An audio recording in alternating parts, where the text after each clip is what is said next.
Anong kalokohan nito, Luis at Benji? Anong kinuha ng mga halimaw? Tinatarantado niyo ba ako? Sir, totoo po ang sinasabi namin ni Benji. Mga halimaw na anyong tao. Baka nga aswang ang mga yun, sir. Kalokohan. Maraming taon din ako namundok. Kaya huwag ninyong sabihin na may mga aswang. Sir, hindi nga ako makapaniwala hanggang ngayon. Pero yun po talaga ang totoo.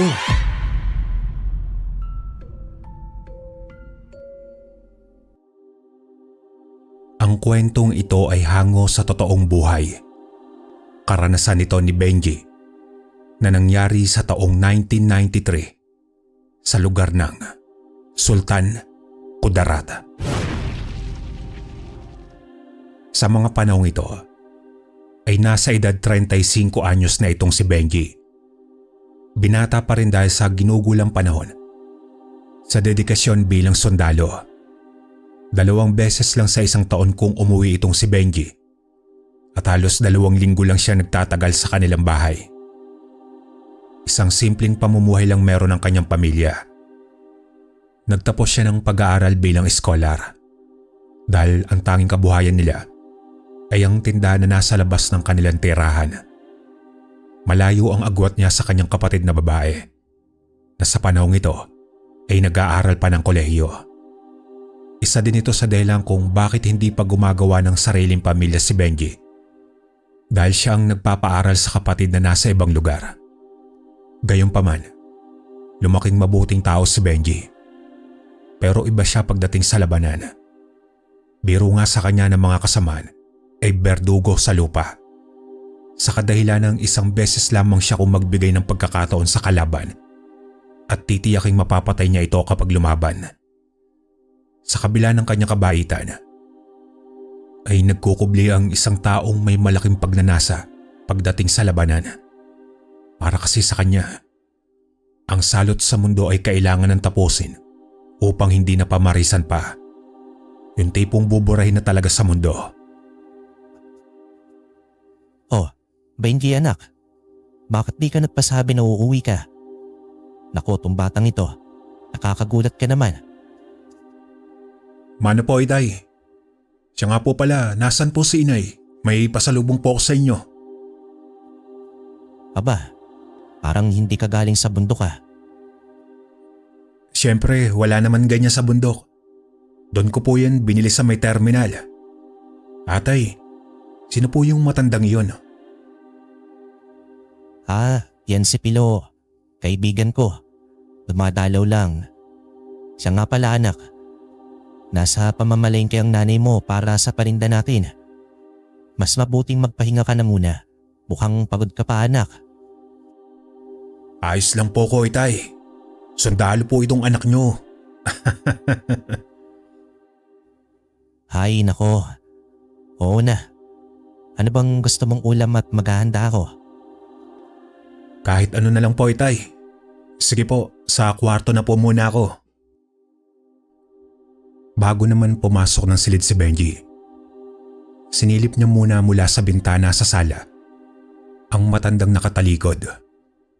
Nakatayo lang ito sa maliit na nilang hardin. Bilang sundalo, sanay siya sa pagiging mapagmatsyag sa paligid, lalong-lalo na sa kanilang pamamahay. Kaibigan naman ito ng kanyang ama, kaya hindi niya na ito pinag-aksayahan ng oras. Makalipas naman ang ilang oras, nagising si Benji mula sa pagkatok ng kanyang ina. Inaanyayahan siya nito ng hapunan. Tila pinatakam pa siya sa tinolang manok na pinagyayabang ng kanyang ina. Lumabas siya na may malaking ngiti at agad na hinalikan sa noo at niyakap ang kanyang ina. Hindi naman mapigil ni Lourdes ang maiyak habang kasama ang anak na sundalo. Sadyang na-miss niya ang mga anak na malayo na sa kanila. Pinatahan naman ni Benji ang kanyang ina at nangakong mamamasyal sila kinabukasan. Pero bagya siyang nagulat dahil nakaupo din sa hapag ang matandang lalaki. Kung akala niya ay umalis na ito, nagbigay galang naman siya dito at tumugon ng matandang si Pilo ng ngiti. Abay, parang kailan lang. Lagpas tuhod ko lang ang batang ito. Pero ngayon ang laking tao na. Oh, nakita niyo na po ako dati? Abay oo naman anak. Sa katunayan yan, lagi ka pang nagpapakandong kay Pio nung bubwit ka pa. Sa wakas, dumating na rin ang takdang panahon na muling magtatagpo ang ating landas, iyo. Bagamat tila ay may ibig sabihin ng sinabi ng matanda, ay hindi na lamang niya ito binigyan ng pansin. Pagkatapos ng hapunan, ipinagpatuloy niya ang pag-aayos ng gamit. Hanggang sa tinawag siya ng kanyang ama na nasa balkonahe kasama si Pilo. Dito ay may ibinigay ang matanda na isang rosaryo.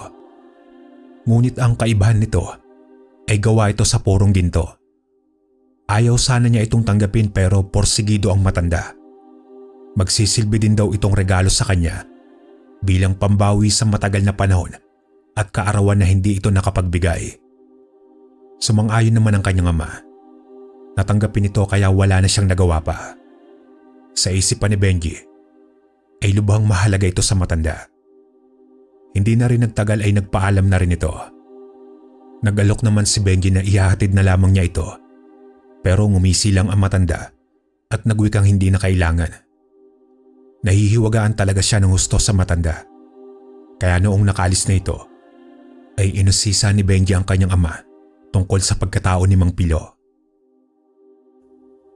Umiral na naman ang pagiging sundalo mo anak. O sige, si Pilo ay isang ermitanyo. Huwag mong ismulin ang itsura niya. Dahil kung tutuusin, mas malakas pa si Pilo kaysa sayo. Ermitanyo? Tunay pala ang mga ganyan, Itay. At saka anong malakas pa kaysa sa akin? Nagpapatawa ka po ba, Itay? Ihatid ko na sana siya sa sakayan para man lang makabawi sa ibinigay niya sa akin. Kung inaalala mo ang mga loko-lokong tao anak baka galawin si Pilo. Nako, kung aswang na minamanilang niya, tao pa kaya? Ermitanyo, tapos ngayon aswang. Ay naku po, Itay. Hindi ko talaga linya ang mga ganyan. Rebelde po at masasamang loob lang ang kalabang ko. Kung sa bagay, pero hindi natin alam. Siya nga pala anak. Baka naman isanla mo yung rosaryo Maligintikan ka talaga sa akin. Itay naman, wag po kayong mag-alala sa akin. Itatago ko po ito. Hoy, Benji anak. Anong itatago? Isuot mo yan. Kahit saan ka magpunta lalo na sa labanan. Oo na. Eto na isusuot na po. Kinabukasan ay ipinasyal ni Benji ang kanyang mga magulang. Nagsimba, kumain sa labas at binilhan ng mga damit. Habang abala ang mga magulang sa tiyangge, ay nanatili lang siya sa labas at uminom ng palamig. Maya-maya pa ay nakaamoy siya ng sobrang baho. Hindi niya maipaliwanag kung anong uri ng amoy dahil loong lang niya ito nalanghap. Malinis naman ang paligid, pero sadyang napakabaho talaga. Batid niya sa ibang tao na kumakain ay tila hindi alintana ang amoy na para bang siya lang ang nakakalanghap. Sa patuloy niyang pagsingot sa hangin ay napansin niya ang isang matandang babae. Nagtagpo ang kanilang mga mata na para bang itong nagulat nang makita siya. Dali-dali nitong iniligpit ang gamit at ang tinapay. Napakunot noon na lamang si Benji sa reaksyon nito. Hindi naman siya nag-isip ng masama dahil nakukuba at uugod-ugod na ang matanda. Ngunit sa pagkawala rin nito ay nawala din ang mabahong amoy. Makalipas naman ng halos 2 linggo ay nagpaalam na si Benji sa mga magulang dahil kailangan na niyang bumalik sa kampo. Hindi naman napigilan ni Lourdes na mapaiyak dahil napakaiksing panahon lang na nakapiling nila ang anak. Pero dahil may sinumpaan sa bayan si Benji ay kailangan na magsakripisyo. Samantala, isang misyon agad ang sumalubong sa kanya. Natuntun kasi ang isa sa mga kuta ng rebelde. Ang kanilang misyon ay hulihin ang mga ito. Kinagabihan pa lang ay naganda na ang mga sundalo. Si Luis ang pinakamalapit niyang kaibigan sa kampo. Habang nasa silid sila, ay napansin nito ang suot-suot na rosaryo ni Benji. Aba, ang astig naman ang kwintas mo, Benji. Tiyak didinggin talaga ng Panginoon ng dasal mo. Kumikinig nga sa kintabo. Totoong ginto ba yan? Tumigil ka nga, Luis. Mas mabuti pa ay magpahinga na tayo. Sasabak na naman tayo. Yun na nga eh. Grabe talaga sila commander at ibang opisyal. Tagay-tagay lang samantalang tayo ang ihaharap sa mga rebelde. Kailan kaya tataas ang ranggo ko? Kung gusto mong tumaas ang ranggo, simulan mo sa pagtulog ng maaga at huwag maging tsismoso. Hayaan mo na sila. Kinabukasan bago magtanghali ay umusad na ang grupo. Nasa 20 sundalo sila na bumaba ng sasakyan at nagsimulang maglakad at tinahak ang lokasyon ng mga rebelde. Inabot na sila ng 5:00 ng hapon bago matanaw ang kuta ng mga rebelde. Pinili nilang maghintay ng dilim bago umatake. Ilang oras pa ang lumipas bago natahimik ang mga rebelde. Nang mapagtanto nila na mahimbing na ang mga kalaban ay tsaka sila kumilos. Pero sadyang hindi na iwasan na magkaroon ng sagupan. Pero dahil sa ginawa nilang sorpresang pag-atake ay natalo nila ang mga rebelde. May 10 rebelde ang nabuhay. Pero dulot na rin ng matinding pagod at gutom, ay nagpa siya mga sundalo na sakuta na lang mismo ng mga kalaban magpalipas ng gabi. At ang mga nahuli ay itinali nilang maigi sa poste na magkakahiwalay. Salitan din sila sa pagbabantay. Mabuti naman at natapos din. Iidlip na muna ako, Benji. Ikaw, hindi ka pa ba matutulog? Kung hindi pa, gisingin mo na lang ako kapag toka na natin. Alam mo, Luis, naaawa din ako sa mga yan. Paano nila natitiis ang mamuhay sa bundok? Napakasarap ng buhay malaya, di ba? Nako, sarado na ang mga utak ng mga yan. Katulad ng mga natira sa kanila. Sigurado ba tayo na magbabago ang mga iyan? Pero maiba ako, Luis. Hindi ko maintindihan kung bakit ang bigat-bigat ng pakiramdam ko. Hindi sa katawan eh. Parang kutob ko na sobrang bigat. Parang may kakaiba sa lugar na ito. Ano? Ang berdugo sa lupa? Nakakaramdam yata ng takot? 2 linggo ka lang nagpahinga, dinadaga ka na yata. Hindi takot, Luis. Ewan ko. Ngayon ko lang to naramdaman. Parang may mangyayaring hindi maganda. Abay, meron talaga kapag nakatakas sa mga yan. Pero ewan ko sa'yo, Benji. Iidlip na muna ako. Hanggang sumapit ang 2:00 ng madaling araw. Sina Benji at Luis ang nakatoka na magbantay sa mga oras na iyon. Nasa labas sila ng kubo at natatanaw ang lahat ng mga huli. Panay kwentuhan lang naman ang dalawa habang nangialam naman si Luis sa kagamitan ng mga rebelde at nagtimpla ito ng kape. Makalipas ang ilang sandali ay nagulat si Benji dahil nakita niya na may humila sa isang rebelde at wala na itong malay. Agad na naalerto silang dalawa at marami nilang pinuntahan ang likod ng isang kubo.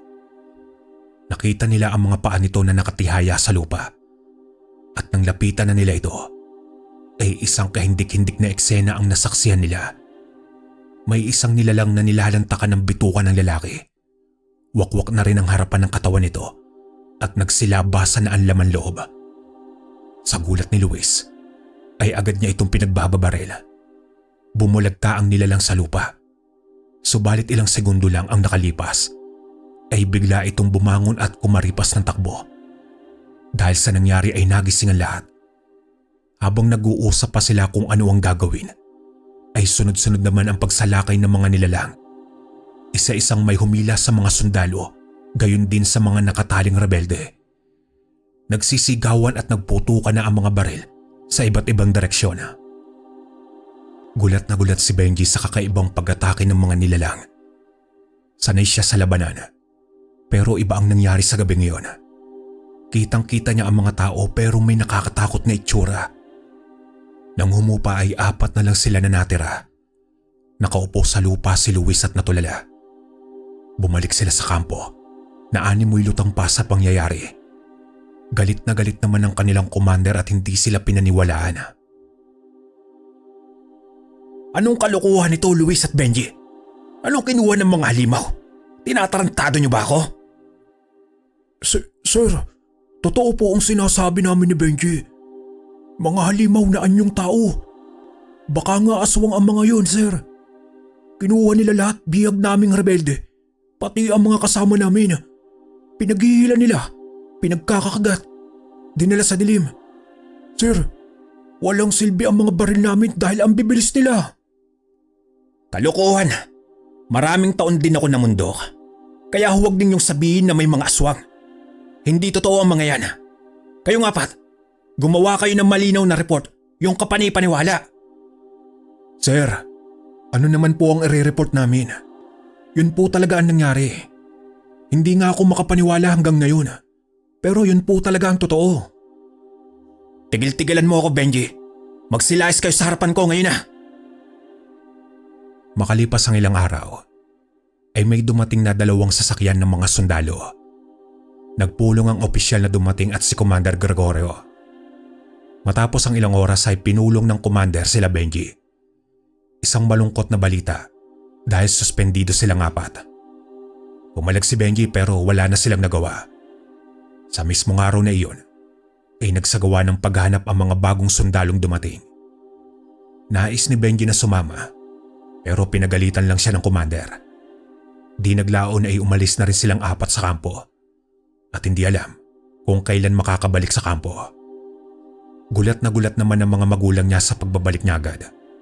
Bagamat nasuspindi siya, ay hindi may tatanggi na naging masaya ang kanyang ina. Siyempre nagusisa ang kanyang ama kung bakit siya pinarusahan. At dito inilahad ni Benji ang lahat. Nanlaki naman ang mata ng kanyang ama sa nalaman. Kinumpirma naman ito ng ama na ang sumalakay sa kanila ay mga aswang. Magkagayon pa man ay hindi pa rin makapaniwala si Benji. Dahil hindi niya sukat akalain na umiiral ang mga nilalang na sa kwento lamang niya na naririnig.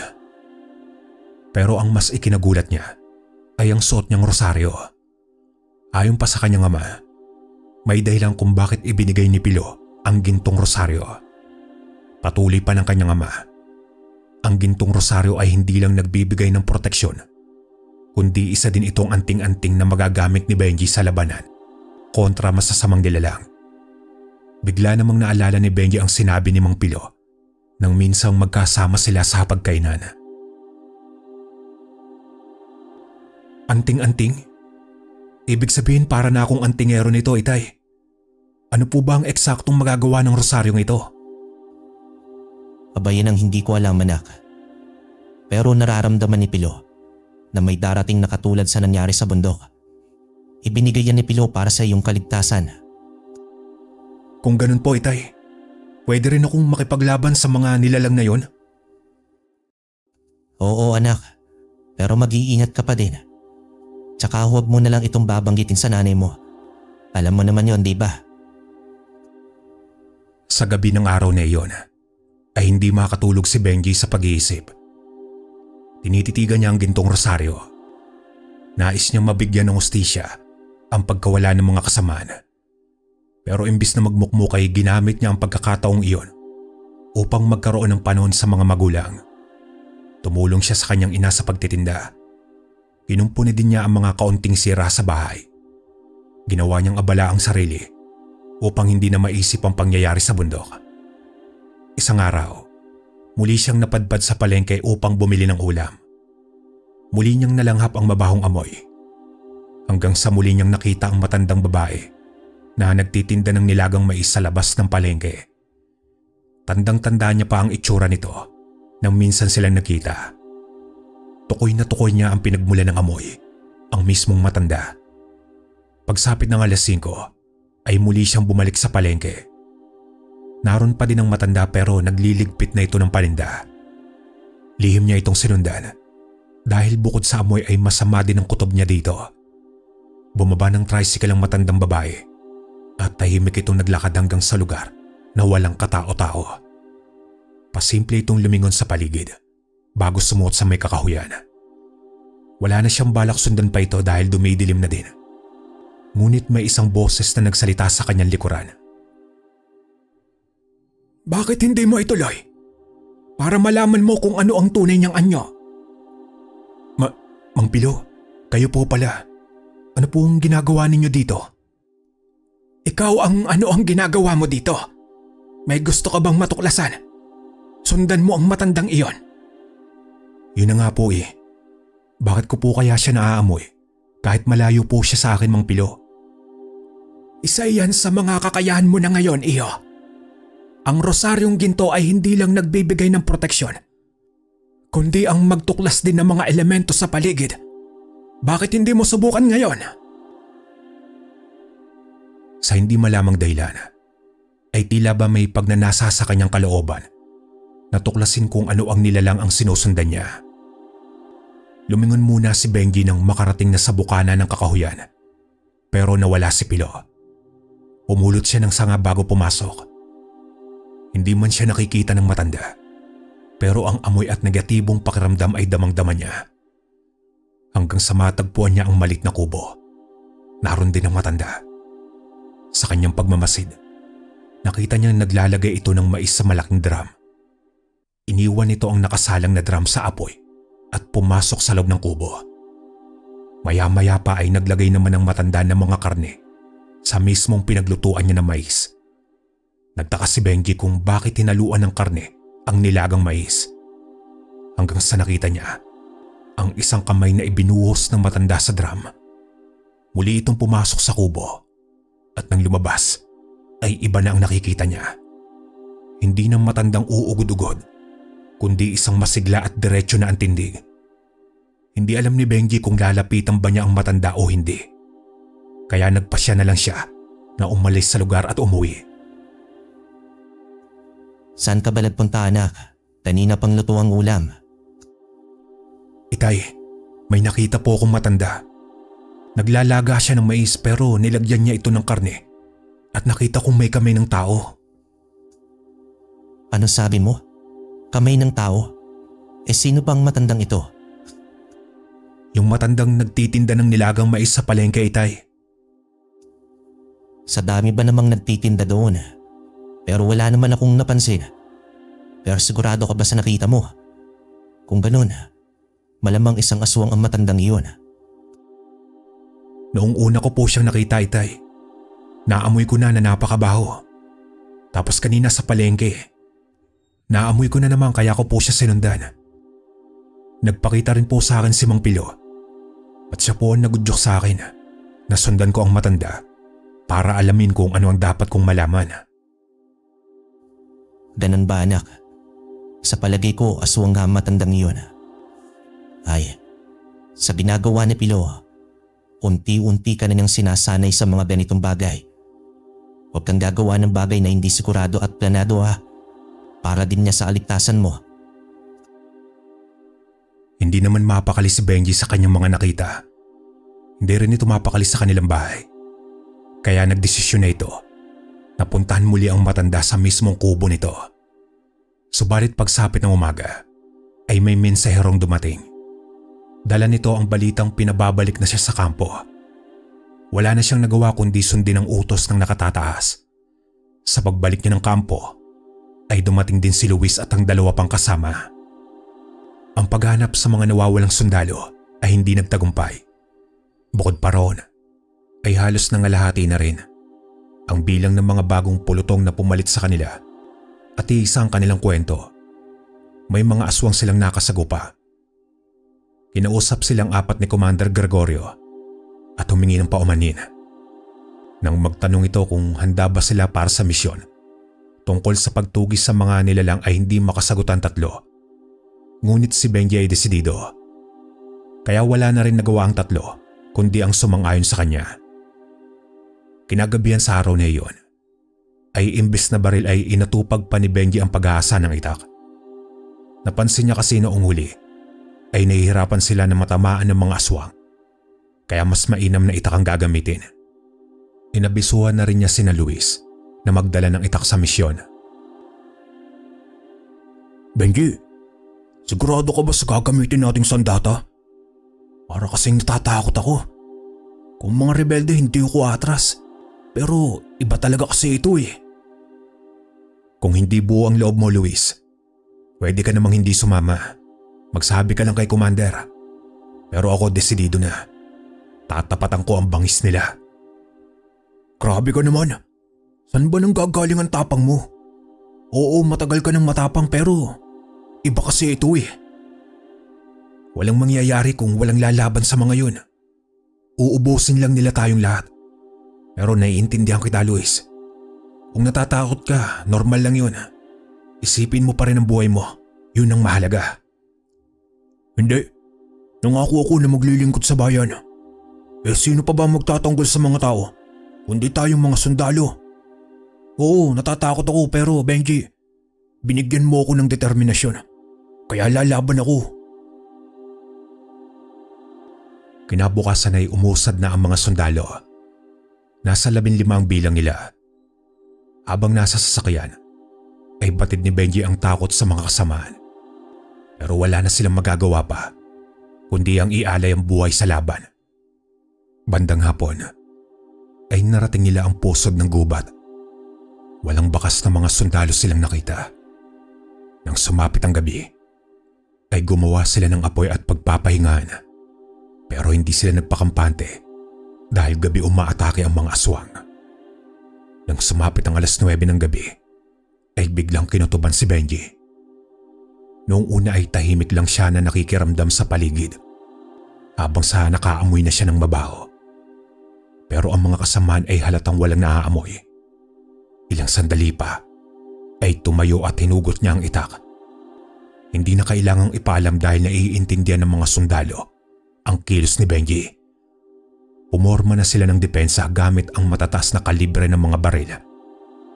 Mula sa itaas nila ay bumulusok ang isang nilalang pababa na agad namang sinalubong ng mga putok. Kasunod nito ay ang pag-atake sa iba't iba pang direksyon. Nagkagulo na at 2 na agad sa kanila ang nahilan ng aswang.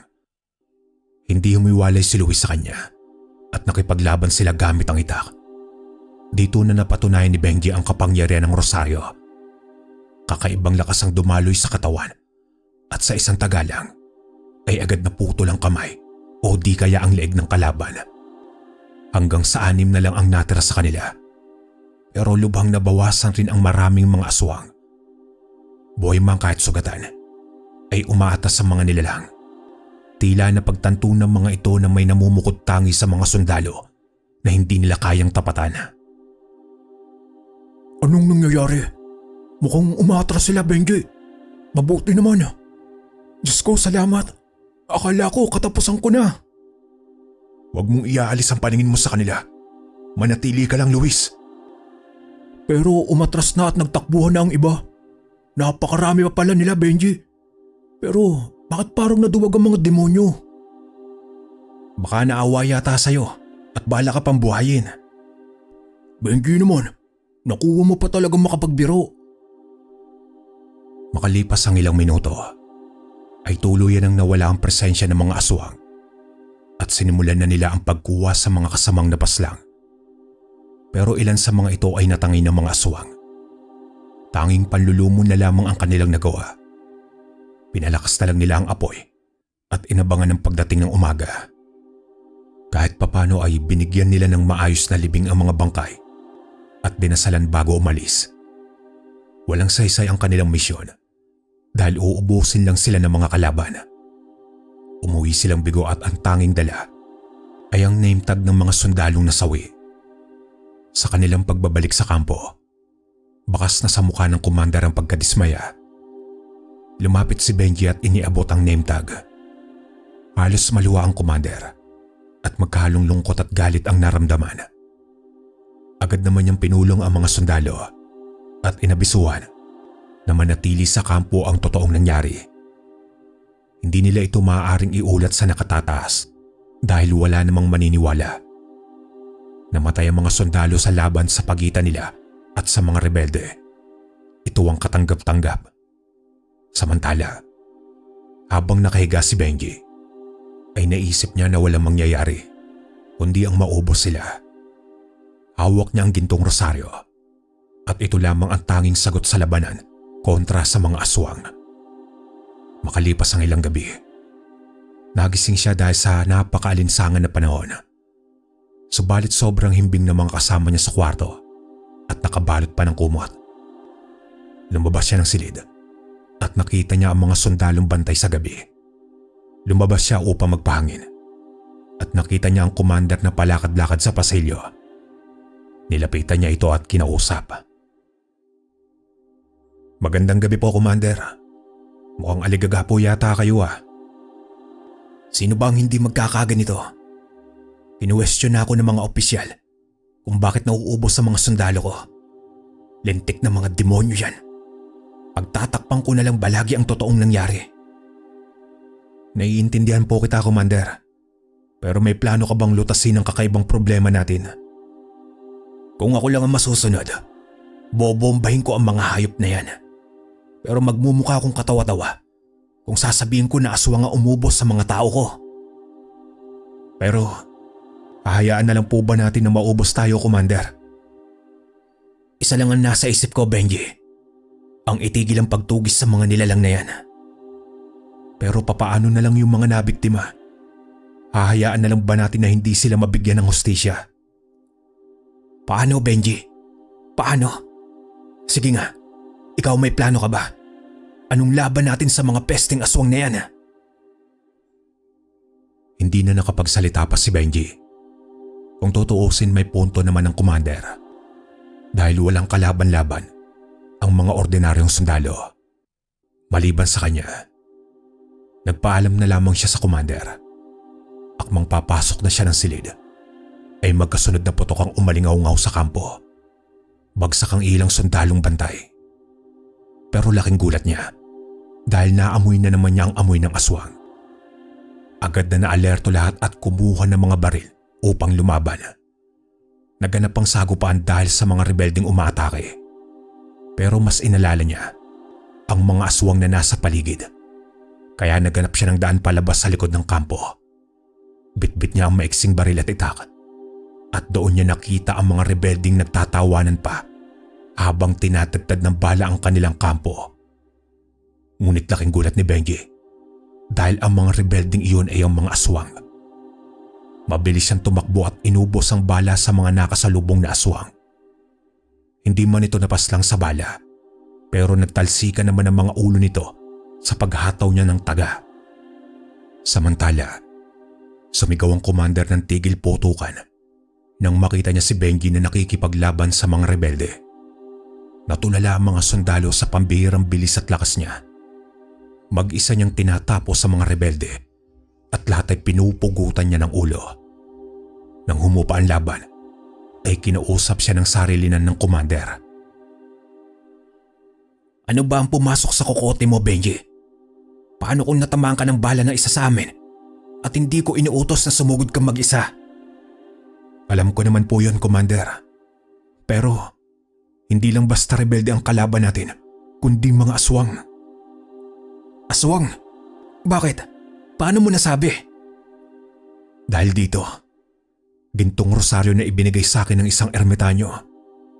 Ito rin ang dahilan kung bakit nakakaligtas ako sa bawat labanan sa mga aswang. Pasensya na po kung hindi ko agad nasabi sa inyo. Ang kasagutan sa tanong ninyo kung ano ang plano ko, heto na ang sagot ko po." "Diyos ko, ano ba ang nangyayari dito?" "Makikiusap po sana ako, Commander. Nasa atin na lang po ito. At hihilingin ko din na pagbigyan niyo ako sa nais kong gawin. Lilipulin ko ang mga demonyo. Lahat sila." "Teka, Benji. Gagawin mo yun na mag-isa. Pero..." "Kung masawi man ako, wala po kayong pananagutan. Katulad sa iba, alam mo na kung ano ang i-report kung sakaling mapaslang ako. Personal na laban po ito, Commander. At kung pipigilan ninyo ako, aalis ako sa serbisyo." Sa gabing iyon, nagkaroon ng kasunduan sina Benji at Commander Gregorio. Batid naman ng opisyal na may katwiran si Benji at kitang-kita niya ang determinasyon nito na labanan ng mga aswang. Sa sumunod na gabi, ay lihim na lumabas ng kampo si Benji. Mag-isa siyang nakikipaglaban sa mga nilalang. Ang gabing yun ay nasundan pa ng maraming beses. Wala siyang pinalampas. Ibinigay niya sa mga aswang ang kaparusahang kamatayan. Kung noon ay berdugo siya ng mga rebelde, pero ngayon ay berdugo ng mga aswang. Makalipas ang 3 buwan, naging mapayapa ang bawat gabi sa kampo. Nanumbalik rin ang sigla at normal nilang gawain bilang alagad ng batas. Binigyan siya ni Gregorio ng panahon upang magpahinga at makasama ang pamilya. Sa kanyang pagbalik sa bahay, ay ikinuwento niya sa ama ang lahat. Natatakot man ang ama pero nakikita niya ang malaking pagbabago ng kanyang anak. Benji anak, alam mo noong una, hindi ako pumayag na ibigay ni Pilo ang rosaryo dahil alam ko na ito ang magiging kahihinatnan. Pero kung wala ang bagay na yan, marahil hindi ka na nakabalik sa amin. Isang mabigat na responsibilidad ang nakaatang sa bagay na iyan anak. Ganon din naman itay. Isa akong sundalo. Sa bawat laban ay nasa bingit na ng kamatayan ng isa kong paa. Pero ngayon sundalo pa rin naman ako. Kahit hindi kinikilala ng gobyerno ang mga nagawa ko. Masaya ako itay. Masaya akong magsilbi sa bayan sa likod ng dilim. 2 araw lang ang nakalipas sa kanyang pag-uwi. Isinagawa na niya ang naudlot na plano sa matandang babae. Muli siyang pumunta sa palengke at naroon pa rin ang matanda, pero gulay na ang tinitinda nito. At sa pagsapit ng dilim, ay muli siyang nagmanman sa kubo nito. Literal na naglakad siya papalapit sa kubo. Pinatok ang pinto at sa pagbukas ng matanda, ay nanlaki ang mga mata nito at napasigaw. Umatras ang matanda habang unti-unting nagpalit ng anyo. Bumuka ang mapalad nitong pakpak na parang paniki. Sa unang atake ay tumagos ang aswang sa dingding. Lilipad sana ito upang tumakas, pero nahawakan ni Benji ang paa nito. Buong lakas na ibinalibag ni Benji ang aswang sa kubo nito mismo dahilan sa tuluyang pagkawasak. Umaangil ang nilalang at pilit na nagpupumiglas. Iniangat naman ni Benji ang itak at isang taga. Gumulong ang ulo ng aswang sa lupa. Sinilaban niya ang kubo at inihagis ang katawan ng aswang sa apoy. Habang naglalakad siya palabas ng kakahuyan, ay may naramdaman siyang nilalang na papalapit sa kanyang kanan. Mabilis niyang naibato ang itak dito. Pero halakhak ang sumunod na nangyari. Si Mang Pilo ay muling nagpakita. Hawak-hawak niya ang itak na inihagis ng binata. Sa wakas iyo, natutunan mo na din ang biyayang ipinagkaloob ko sa iyo. Hindi kita pipilitin na yakapin ang kapangyarihan. Desisyon mo pa rin yan. Hangad ko lang naman na mailigtas ka sa tiyak na kapahamakan. Kung mamarapatin po ninyo Manong Pilo, aangkinin ko na ang gintong rosaryo. Higit sa pagiging sundalo, ay ang pagnanasa kong ipagtanggol ang mga tao, lalo na ang mga biktima ng mga demonyong katulad sa matandang yan. Ngumisi si Pilo at tinapik sa balikat si Benji. Nang matiyak niya na wala ng iba pang aswang sa lugar nila, ay bumalik na siya sa kampo. Mainit ang pagtanggap sa kanya ng mga kasamaan, lalo na ng commander. Kung dati ay mahabang baril ang sandata niya, ngayon ay may 2 itak na siya sa tagiliran. Paminsan-minsan ay lumalabas pa rin siya tuwing gabi kapag nakakaramdam ng masamang presensya. Nanatili pa rin sa serbisyo si Benji, pero ang kanyang tunay na layunin ay nanatiling lihim sa karamihan na siya ang berdugong sundalo na may gintong rosaryo na nagmula sa ermitanyong manunugis. Hanggang dito na lang po ang aking kwento mga kabaryo. Maraming salamat.